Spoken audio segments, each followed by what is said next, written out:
Lumen nomor 11.871, 4 Februari 2025.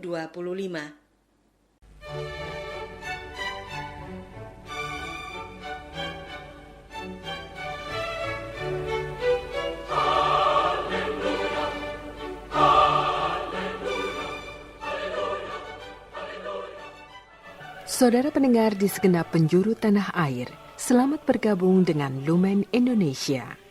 Lumen Indonesia siap melayani Anda setiap hari. Saudara terkasih, marilah kita bersatu dalam Tuhan kita Yesus Kristus yang tidak berubah dahulu, sekarang, dan selama-lamanya. Allah Sang Maha Rahim mengasihi dan menerima sebagaimana adanya kita. Allah Bapa kita di surga senantiasa bersedia menolong, menghibur, dan meneguhkan kita dalam menghadapi segala permasalahan hidup sehari-hari.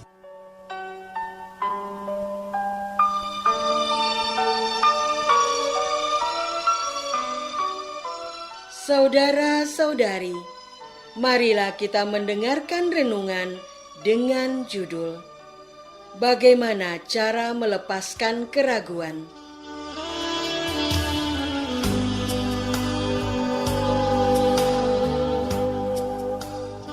Yang berdasarkan pada Injil Markus bab 5 ayat 40 sampai 41. Tetapi mereka menertawakan dia, maka diusirnya semua orang itu. Lalu dibawanya ayah dan ibu anak itu, dan mereka yang bersama-sama dengan dia masuk ke kamar anak itu. Lalu dipegangnya tangan anak itu, katanya, Talita kum, yang berarti, hai anak, aku berkata kepadamu, bangunlah.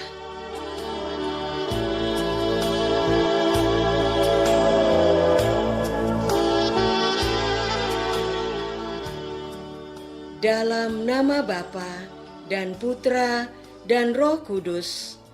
Amin. Saudara-saudari terkasih dalam nama Tuhan Yesus Kristus. Sesudah Yesus menyeberang lagi dengan perahu, orang banyak berbondong-bondong datang lalu mengerumuni dia. Sedang ia berada di tepi danau, datanglah seorang kepala rumah ibadat yang bernama Yairus. Ketika ia melihat Yesus, tersungkurlah ia di depan kakinya dan memohon dengan sangat kepadanya. Anakku perempuan sedang sakit, hampir mati. Datanglah kiranya dan letakkanlah tanganmu atasnya, supaya ia selamat dan tetap hidup. Lalu pergilah Yesus dengan orang itu.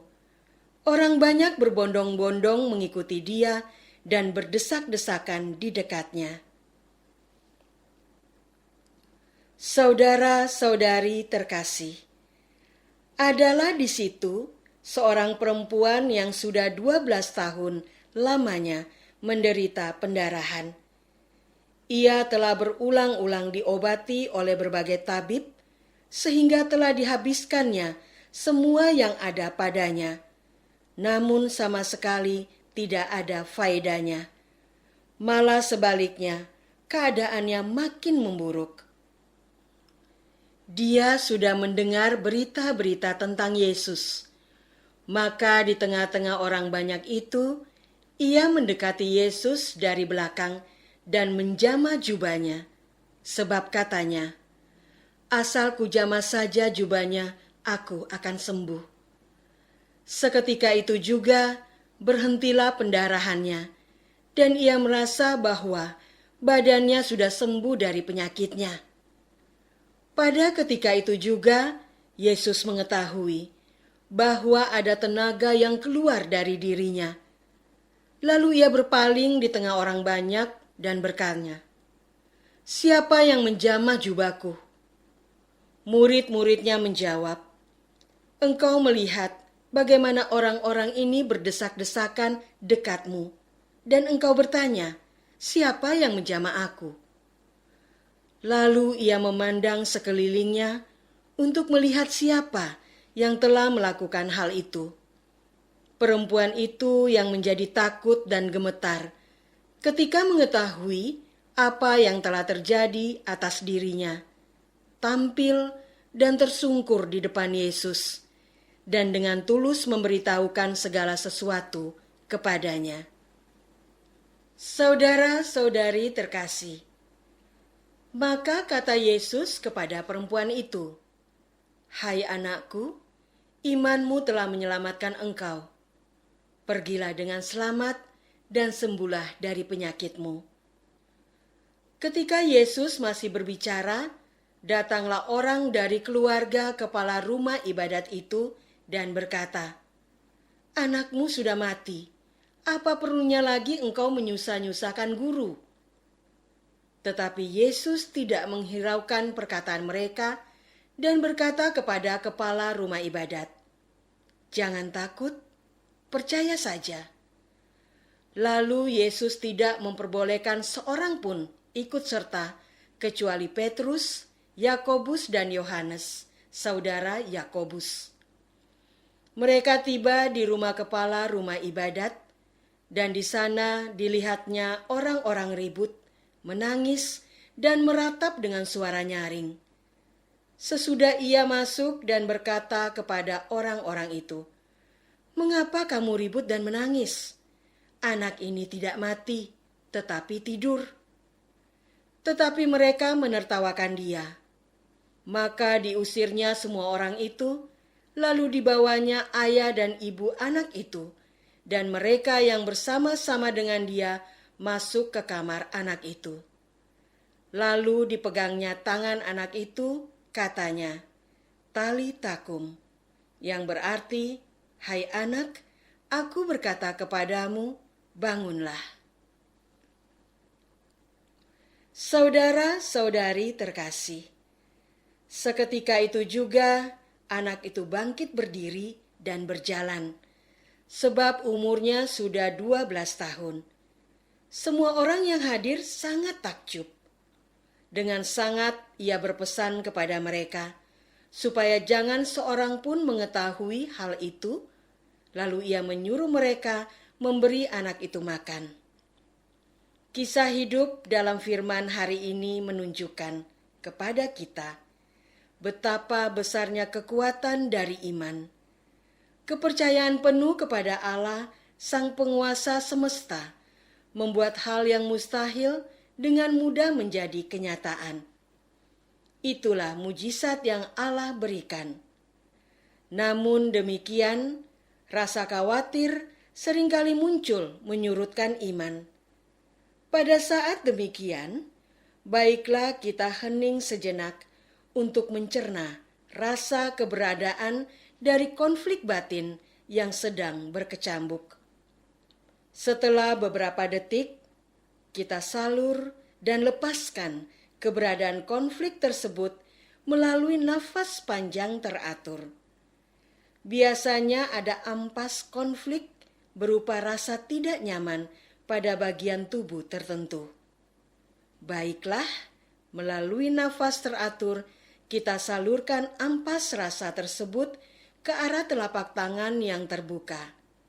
Rambatan halus kedua telapak baik kita katupkan sambil menyatakan sikap menerima energi yang dikasih.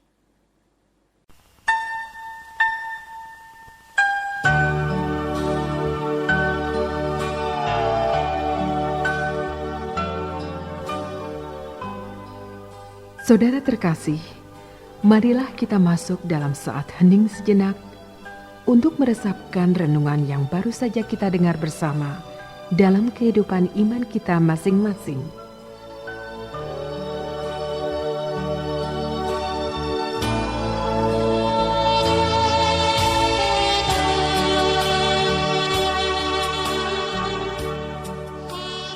Maukah saya mengakui rasa khawatir agar iman kepada Allah kembali utuh?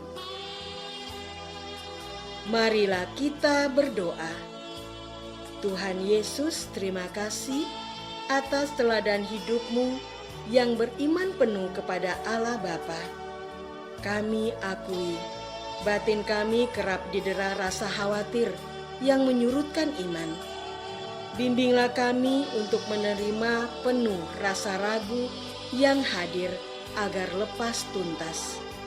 Kami mau belajar tegas dalam percaya berserah hidup ke dalam penyelenggaraan Allah Bapa. Amin. Semoga kita semua selalu dinaungi dan dibimbing oleh berkat Allah yang Maha Kuasa, Bapa dan Putra dan Roh Kudus. Amin.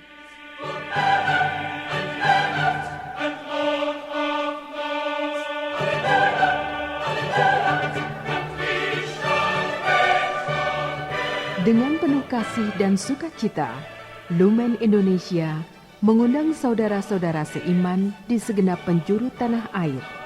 Sekiranya ada tanggapan ataupun saran, kirimkan surat Anda ke Lumen Indonesia. Terima kasih atas perhatian Anda. Sampai berjumpa lagi dengan Lumen Indonesia pada waktu dan gelombang yang sama esok hari.